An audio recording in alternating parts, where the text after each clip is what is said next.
Sagittarius, the door was never locked. You were just told not to push. If lately your heart has been restless, if you felt a strange pull toward change, like something within you is quietly knocking, trust that this is no coincidence. The world hasn't shifted just yet, but your soul has begun to stir. There are moments in life when the sky doesn't crack open with lightning or thunder, but you can still feel the pressure in your bones. That's where you are now. You see, change doesn't always arrive with a grand announcement. Sometimes it tiptoes in through the corners of your consciousness, asking not for permission, but for your attention. You were never meant to stay still for too long, Sagittarius. Your spirit was woven from the winds of distant lands, your curiosity lit by stars that others don't dare to follow. And yet you've paused, not because you've lost your fire, but because someone once whispered, "Wait." But now the stillness is echoing, and the echo is a question. What are you waiting for? As you read or listen, let this be your moment. A moment to breathe, reflect, remember. This journey isn't here to rush you, but to remind you. You've always had the key. You've just been waiting for someone to tell you it's okay to use it. And if this message touches something tender within you, I invite you to like, share, and subscribe, not out of habit, but because healing is more powerful when it's shared. Welcome to your unfolding, Sagittarius. Let's begin. Gate 1. When the pause becomes the cage. There are pauses that feel like grace, Sagittarius, those rare moments when life seems to whisper, "Come home for a while." And you, even with your restless soul and your fire to seek, have known what it's like to surrender to that stillness. In fact, you trusted it. You wrapped yourself in it like a quiet prayer, believing that to be still was also to heal. And for a time it did. You stopped running, stopped reaching, stopped proving. You let yourself breathe. You told yourself that pulling away from the noise of the world was necessary, and it was. But no one warned you how easily stillness could become silence, and how silence, if held too long, could begin to feel like disappearance. What began as rest turned into retreat. What was once a sanctuary began to feel like confinement. It's so subtle, isn't it? You begin with the intention to take care of yourself, and before you realize it, you've edited your laughter to match the room, folded your wings to fit through smaller doors, told yourself you'll speak up next time, just not today. Because today doesn't feel quite right. Because someone might misunderstand. Because you're tired. Because you're not sure your fire is welcome anymore. And then the days stack up. You stop dreaming loudly. You stop letting your excitement spill. You tell yourself you're just being mature, being wise, being still. But the truth is, you've paused for so long that you've begun to forget the sound of your own becoming. I once knew a Sagittarius woman named Lyra. She was wild in the most sacred sense of the word. She'd dance under thunderstorms and speak about the universe like she'd swallowed constellations. Her presence was electric. But she fell in love with someone who only knew how to hold her when she was quiet. First, she thought she could make it work. She believed love was about compromise. So she silenced her laughter when it startled him. She skipped her solo trips when he needed her home. She muted her magic because he never asked to see it. And over time she stopped writing poetry, stopped chasing the moon, stopped recognizing her own reflection. She told me one night with tears in her eyes, "I think I disappeared trying to be loved." That sentence stayed with me. Sagittarius, how many times have you dimmed your fire not because it was dying, but because the room you were in could not handle its heat? How many times have you mistaken peace for the absence of movement, when really peace for you has always lived in motion, in momentum, in meaning? The pause was never the problem. You needed it. But what you didn't need was to turn the pause into a prison. You see, this isn't about breaking free in a blaze of rebellion. This is about remembering. Remembering that your stillness was meant to be a breath, not a burial. That you can rest without vanishing. That you can be gentle without going silent. That you can be tender without hiding the parts of you that burn. The world teaches us, especially those who are bright, to shrink ourselves into palatable pieces. Don't be too loud, they say. Don't want too much. Don't take up too much space. And so we tuck in our edges, sand down our light, smile politely when we want to scream. But Sagittarius, you were never meant to be small. You are the horizon in motion. You are the story that doesn't end where others expect. And if you've forgotten that, if you've spent too long curled into a version of yourself that makes others comfortable, then perhaps this is your sign to stretch again. to breathe deeper, to take up more space. Not because you're trying to prove anything, but because you finally remember who you are. A pause should feel like a field, not a cage. And if it doesn't, if the air feels too tight, if the silence feels like swallowing your truth, if the days feel like waiting rooms instead of invitations, then it's time to ask yourself, what are you protecting by staying still? And is it worth the cost of forgetting your voice? You don't need anyone's permission to move again. You don't need the world to say it's ready. You don't need the door to swing open with fanfare. You only need one moment of honesty. One breath that says, I'm not thriving here. One spark that says, I remember. And from there, the path will not be easy, but it will be yours. The bird in the greenhouse forgets it has wings not because it's broken, but because it believed too long that the glass walls were safety. But you, Sagittarius, you are the kind of creature that eventually feels the ache of unrealized flight in your bones. And once you feel that ache, you can never be comfortable crawling again. This isn't your downfall. This is your return. Not to who you were, but to who you always were underneath the quiet. The fire you swallowed is still flickering. The dreams you whispered to yourself at night are still alive. The version of you who danced without music, who dared without approval, who believed in the impossible, that version is not gone. She's just waiting for you to choose her again. So if the stillness no longer holds you but hinders you, if the quiet no longer soothes but suffocates, then this is your moment. Not to run wildly, not to set fire to the world, but to gently stand, place your hand on the doorknob of your life and remember, the door was never locked. You were just told not to push. And now you're allowed to push. You're allowed to walk through. You're allowed to come back. Gate 2. The door was never locked. Sagittarius, the most heartbreaking prison is not one made of bars and locks, but one built from whispers we internalize as truth. You were never tied down. No one ever chained your ankles or sealed your wings. The door before you was always ajar, quietly waiting. But somewhere along the way, someone taught you that pushing it open would be wrong, too loud, too disruptive, too bold. And so you stood still. Not because you couldn't move, but because you thought movement would make you selfish or reckless or ungrateful. And perhaps the most painful part of it all is that you believed them. This is the ache of those who carry fire in their chest. You were taught to whisper when your soul was made to sing. You were told to sit politely when your intuition was begging you to run. You were encouraged to smile through the ache, to make your desires smaller, quieter, easier to digest. And when you did, people called you wise, calm, graceful. But you knew better. You could feel the rage of unexpressed truth rising in your bones like a tidal wave pressing behind your ribs. You could feel the sound of your own silence echoing so loudly it kept you awake at night. And still you stayed. Not because you were weak, but because you were kind. Because you thought love meant compromise. Because someone told you healing meant sitting still. Because the world applauds those who can endure more than they were ever meant to carry. But Sagittarius, endurance is not the same as freedom. There's a moment in many of our lives when the soul begins to rebel. Not in chaos, not in defiance, but in a quiet insistence that can no longer be ignored. It might come as a tightness in the chest when you agree to something you don't want. It might arrive in the tears you can't explain after a day that looked perfect from the outside. It might look like frustration that seems out of proportion, or exhaustion that won't go away no matter how much sleep you get. That is your spirit knocking, not on the door in front of you, but from the inside of your own being asking, why are we still here? And one day, like a whisper too loud to silence, you begin to wonder, what if the door was never locked? What if the boundaries you've lived within were imaginary lines drawn by someone else's fear? I once worked with a Sagittarius man named Elian. For 10 years he stayed in a career that drained him, surrounded by people who praised his reliability, but never saw his essence. He told himself it was responsible, that he was doing the right thing, that one day he'd find time for his real passions.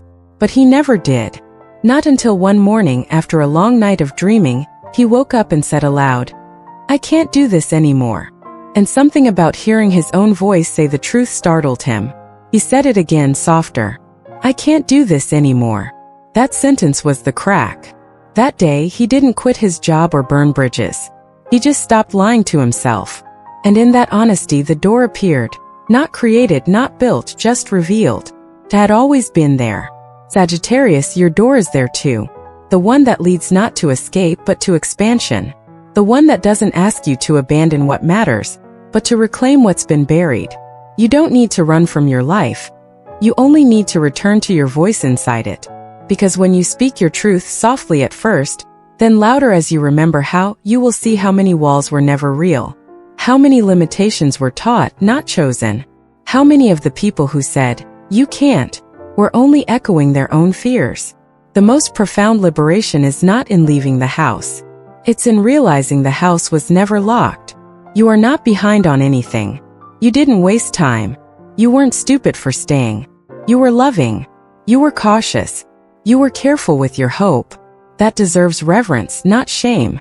But now the season is changing. The soul is stirring. And what was once protection is now too tight to live in. The knob is already in your hand. You don't need to know what's on the other side. That's the illusion we're taught, that clarity must precede action. But in the spiritual world, it's often the other way around. You move and then the clarity comes. You step and then the ground rises to meet you. You say yes and then life responds in kind. And yes, there will be fear. You're human. But fear is not a stop sign. It's a companion. It means you care. It means the step matters. I want you to know this. The day you finally reach for the door, it may feel quiet. No trumpets. No grand chorus. Just your hand, your breath, and the steady pulse of a heart that's tired of pretending. And in that moment, the click of the door will not sound like rebellion. It will sound like coming home. Because the door was never locked, Sagittarius. You were just told not to push. Now, you remember that you can. Gate through the hidden part of you. Sagittarius, the world loves your strength. It celebrates your passion, your brilliance, your endless fire. People look at you and see movement, ambition, laughter that fills the room and dreams that dare to stretch beyond the sky. You are the light that others gather around, the one who seems to always rise, no matter how hard the fall. But what they don't see, what they rarely even ask to see, is what you've had to hide in order to be that light. Because behind every radiant Sagittarius is a heart that's learned, again and again, that vulnerability can make people uncomfortable. That softness, when not packaged just right, can be mistaken for weakness. And so, little by little, you began to tuck pieces of yourself away. Not because they didn't matter, but because you were never quite sure they were safe to show. You learned early that being inspiring was safer than being real. That being admired was easier than being understood. And slowly, you created a version of yourself the world would find more acceptable. Still brilliant, still warm, but carefully curated. You wore strength like armor and humor like camouflage. You let people see your light, but not always your longing. They called you brave, but didn't know how often you stood alone in the quiet, unsure of who might catch you if you fell. They called you fearless, but never asked what you feared most, that your deepest needs might be too much for someone to hold.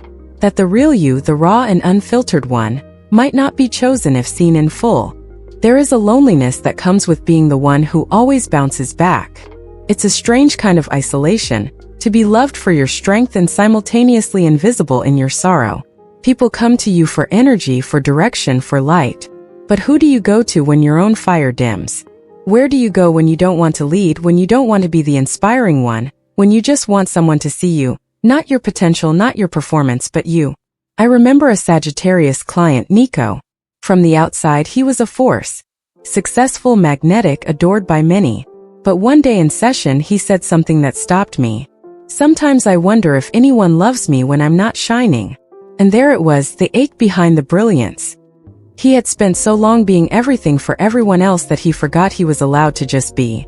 He had never been asked what he needed when he wasn't leading, when he wasn't entertaining, when he wasn't strong. And slowly, he had begun to believe that his worth was conditional, tied to his usefulness, his charm, his glow. Sagittarius, is that familiar? There are parts of you that ache to be seen not as extraordinary, but as entirely human. Not as the one who always knows the way, but as someone who sometimes feels lost.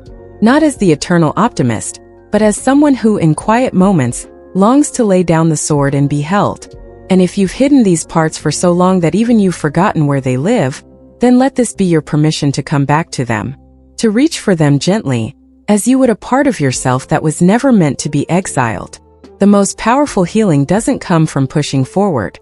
It comes from turning inward, from meeting the version of you that had to be quiet to keep the peace, to keep the love, to keep belonging. That version is not your weakness. It is your wisdom. It holds the keys to a softness that will not make you break. It will make you whole. And I know you fear that if you drop the armor, if you let someone see the full spectrum of your heart, they might walk away. That someone might say you've changed, or you're too much, or worse. I don't know how to hold this version of you. But Sagittarius, those who truly love you are not here for the mask. They are here for the marrow. The ones who matter will not flinch at your tears. They will not confuse your tenderness with fragility. They will not disappear when your voice trembles instead of soars. The truth is, your softness is sacred. It is not an apology, it is an offering. You are allowed to be tired. You are allowed to want more than admiration. You are allowed to say, see me. Not the version you created in your mind. See me. Because that is what your soul is craving. Not another conquest, not another achievement, but a space to be deeply known. You've given so much of your light to the world, Sagittarius. Now it's time to let someone light a candle for you.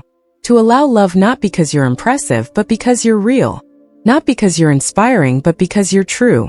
Let that be enough. Let yourself be held by something more honest than applause. There will come a moment, perhaps today, perhaps soon, when you feel something stir beneath the surface, a quiet voice that says, I miss me. And when that voice speaks, do not run from it. Do not try to fix it or hide it. Sit with it. Breathe into it. Ask what it needs. It may not need a solution. It may simply need space. It may need to cry, to be messy, to feel. This is not regression. This is resurrection. You are not losing yourself. You are reclaiming the part of you that had to wait in the dark while the world admired your shine. And when that part finally steps forward, blinking into the light, you will realize something profound. You were never too much. You were simply never fully allowed to be. Until now. Gate for the choice at the threshold. There comes a moment, Sagittarius, when standing at the edge of everything you've ever known, you realize the choice is no longer about staying or leaving. It's about remembering or forgetting. Remembering who you were before the world taught you to behave. Before love became a performance. Before fear wrapped itself around your desire like frost over flame. The threshold you face is not a wall, it is a mirror. And it doesn't ask you for credentials or perfection or proof. It simply asks, are you ready to live as if you were never broken? You've been taught that choosing yourself is selfish. That walking away from the familiar is betrayal. That letting go of what once felt like everything is reckless. But let me tell you the truth you've always known in your bones. Staying small is not loyalty, it's self-abandonment. Remaining silent so others can feel safe is not kindness, it is erasure. You do not owe anyone your shrinking. You do not have to justify your becoming. You only have to choose. This choice, this sacred crossroads, is not loud. It doesn't arrive with flashing signs or roaring applause. It shows up in the quiet moments, in the hesitation before saying yes to something that feels like a no, in the way your body exhales at the thought of freedom, in the way your heart breaks when you imagine staying the same one more day. It shows up when you realize that being loved while hidden is not really being loved at all. I once worked with a Sagittarius woman named Ray. Her life on the surface looked perfect. A stable job, a kind partner, a peaceful home. And yet, she came to me with a look in her eyes I've come to recognize. This blend of sorrow and hunger that only appears when someone has outgrown the container they've been living in. She said, I feel guilty for wanting more. I should be happy. And I told her, happiness that silences your soul isn't happiness. It's survival. Over the course of many slow and tender months, Ray began to listen, not to me but to herself. She began to notice what made her come alive. She began to hear the difference between peace and numbness. And eventually, without drama or destruction, she chose herself. She left behind a version of her life that was good, but not honest. And in doing so, she didn't lose anything, she came home. Sagittarius, you are now standing at that same threshold. One path leads you back into comfort. The known. The quiet admiration of those who like you better when you're predictable. The other path is uncertain, risky, unfamiliar, but it holds something sacred, your liberation. And no one can make the choice for you. Not the stars. Not me. Not even the ones you love most. Because this is the moment that separates the life you inherited from the life you choose. You may feel the pressure to stay, to keep fulfilling a role that's long stopped feeling like your own skin, to keep nodding, pleasing, performing. But listen closely to your breath. Feel the subtle ache in your chest. That's not confusion. That's clarity. It's your soul telling you that what you're stepping into isn't dangerous. It's destined. It will not be easy. You may grieve what you walk away from. You may doubt yourself in the quiet aftermath. You may feel unsteady. But hear me when I say, this trembling is not weakness, it is rebirth. This is what it feels like to meet your edge and choose not to turn back. Not everyone will understand. Some may ask why you're changing, why you're pulling away, why you're no longer available in the same ways. And it will be tempting to explain, to justify, to soften the truth so they'll still love you. But Sagittarius, this is not a time for explanation. This is a time for embodiment. You do not need to prove the validity of your becoming. You only need to live it. Remember, the threshold is not the end. It's the doorway. And you, with your fire and your faith and your furious, tender hope, are ready. Not because everything is clear. Not because you no longer feel fear. But because the cost of staying asleep is too high. And your soul is far too bright to keep hiding in the shadows. So take the step. Not with apology, not with hesitation, but with reverence. Because you are not leaving a life behind. You are returning to the truth of who you are. You are not destroying anything. You are simply choosing to no longer destroy yourself. And when you step through quiet, trembling, certain, you will realize something powerful. You were never locked out. You were only waiting for permission that was never needed. You were always the key. Conclusion, you were never leaving, you were coming home. Sagittarius, now that we've walked together through the silence, the memory, the ache, and the choice, I want to tell you something you may have needed to hear for years. You are not broken. You are not late. You are not too much. You are simply ready. Ready to stop rehearsing a life that no longer fits. Ready to stop performing strength while hiding your ache. Ready to stop waiting for someone to give you permission to be who you already are. The door was never locked. You know that now. And maybe the sound that frightened you wasn't the fear of opening. It was the echo of yourself waking up. You've been brave all along, Sagittarius. Brave not in the loud cinematic ways the world expects, but in the quiet, sacred ways that matter most. In the holding on when no one saw, in the letting go when no one understood, in the whisper of truth you finally allowed yourself to hear. You were never meant to stay in spaces that demanded your silence. You were never meant to shrink for love. You were never meant to only be the light for others while leaving yourself in the dark. You are here to live fully, messily, honestly, unapologetically. You are here to take up space, to take up joy, to take back your voice. So when you walk through that door, whether it's today or 1,000 quiet moments from now, do it not as a goodbye but as a return. You are not abandoning anything. You are returning to your truth, to your wholeness, to the version of you that existed before fear got loud. And if this message, this journey, this remembering has stirred something within you, if you felt seen, if you felt called back to yourself, then let's not keep this healing to ourselves. Like, share, subscribe if you feel moved. Not as a transaction, but as a ripple of something sacred. Because healing becomes more powerful when it's shared. And somewhere out there, another Sagittarius is standing at their threshold too, just waiting for a light to show them the way back home. You are that light. You always have been.